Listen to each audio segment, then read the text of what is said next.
Hey guys, I thought of sharing with you my weekly life as a founder of Mak Tok. And this is the first week of December, ta-da, Christmas month, my favorite month. So there's 4 things that happened this week. My dear friends Daniela and Natalia finally launched their online shop Loro Crisps here in the UK. We launched our Christmas 2020 ad. My horrendous experience with my courier partner. It's Small Business Saturday this week.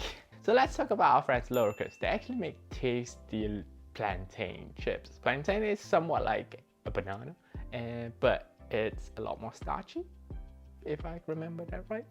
Anyways, they have 4 different flavors that is so amazing, and one of my favorite is Latin chili. That is so good. So guys, if you have, I do have a few packs over here that I've eaten.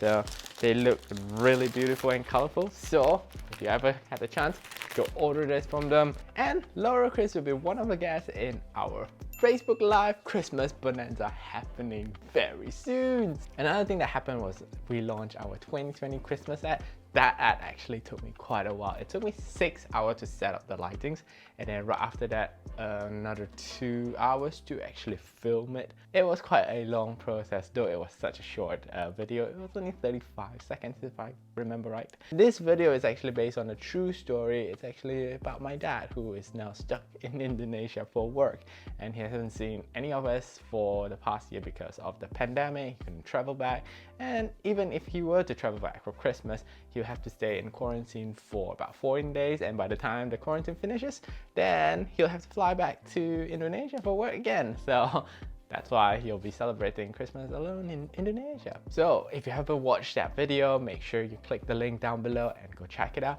And if you've got any stories that you want to share with me of how you celebrated your Christmas away from family, please leave them in the comments down below. Now, one of the most annoying things that happened this week was customer service with my courier partner. Oh my gosh.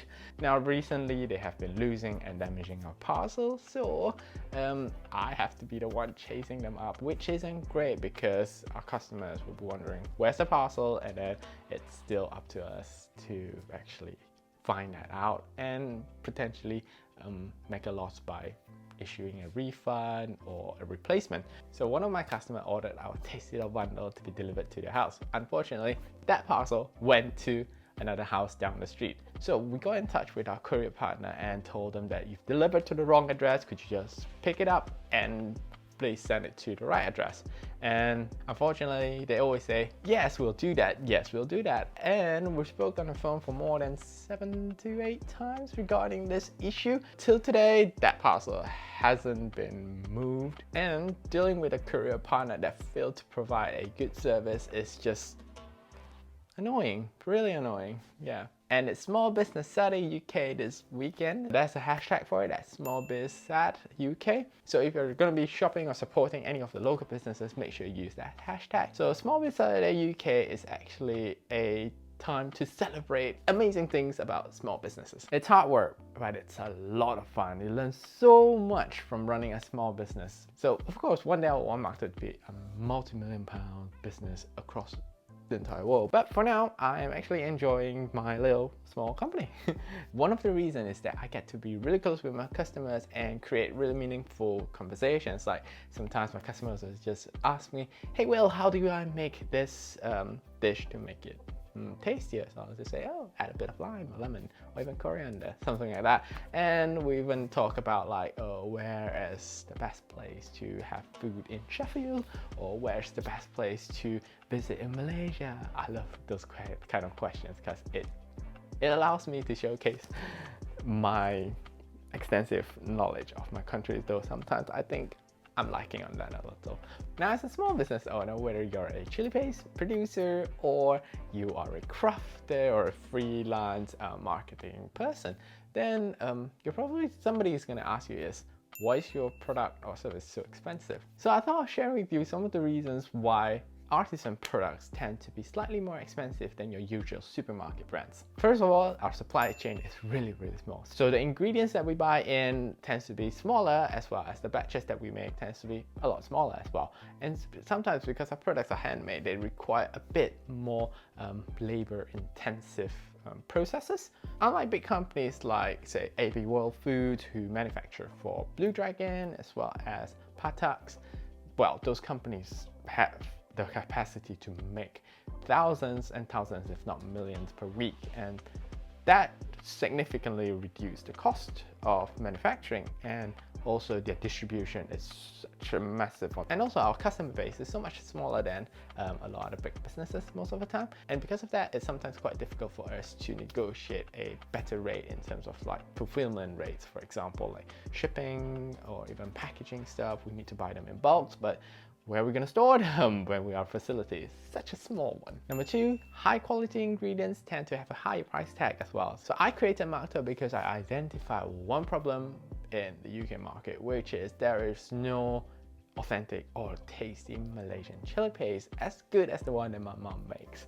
And then I realized it's the quality of the ingredients that's being used in a lot of products, as well as the processes that goes into it. It's very different than how we make it in Mak Tok. And a lot of small businesses tend to use raw materials that are quite niche or difficult to source, and that's why they tend to be a bit more expensive. And number three is I am the team. A lot of the time, small business owners are the accountants. And because of that, the time we spend to actually sell the products to a mass market is reduced. And since we don't have the capacity to pay ourselves most of the time, we won't be able to have the ability to hire someone else to help us out in things that we're not so good at. Now, bear in mind, selling a product is not just about taking the money and that's it. It's about sourcing the ingredient, manufacturing them, and then package them, market them, and providing good after-sales service, which includes creating content that add values to your purchase, answer any queries that you might have, as well as solving any unforeseen issues like the shipping issues that I've got with my courier partner. And because of all this factor, the amount of time that we could produce specific amount of products or providing a service is reduced, and therefore we can't even fulfill that many orders or customers at any one point. And that's why products tend to be slightly more expensive. And my last point is the mission of the brand. Smaller brands tend to have big dreams. For example, some are looking to change the world by reducing plastic waste. Some might want to support a cause like homelessness and poverty. And one might just want to share his entire country's amazing food and culture with you. These unique missions are what you're paying for in order to make a change or experience something that makes you feel amazing. Well, at the end of the day, supporting a small business is about building a community, because with your support, these small businesses might one day be able to create jobs and stability in your community for generations to come. So my final takeaway note from this first vlog is everyone worked hard to pay bills and to support their loved ones. As a reward, we buy things that makes us feel good. So why not buy a jar of Mak Tok's chili paste to have a feel-good dinner? I'll see you in my next vlog. Bye!